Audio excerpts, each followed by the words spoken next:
Welcome to the Rim Break Rodeo. We hope this video helps. In this video, I will explain how to get a public key. Public keys are essential for establishing secure connections and verifying digital signatures.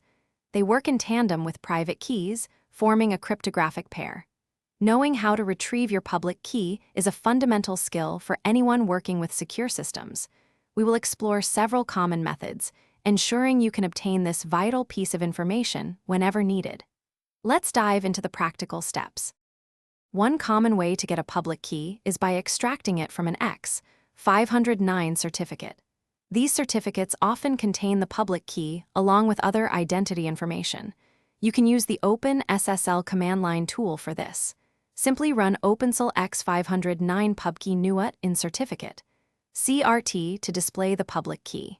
If your certificate is in DAIR format, add inform DAIR. This process is straightforward and provides the public key in a standard PEM format.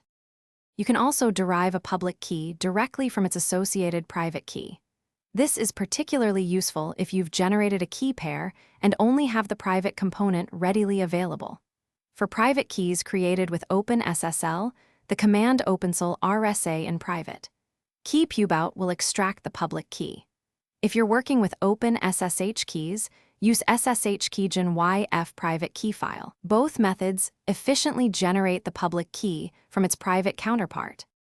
Finally, let's look at obtaining public keys from an SSH server or a PGP key. To get an SSH server's public key, you can use SSH keyscan hostname. This command will output the server's host key, which is its public key. For PGP keys, if you have the private key imported, you can export the public key using GPG Export Armor Key ID. This will display the public key in a human-readable, ASCII-armored format, ready for sharing. Thanks for watching. Consider subscribing if we helped you.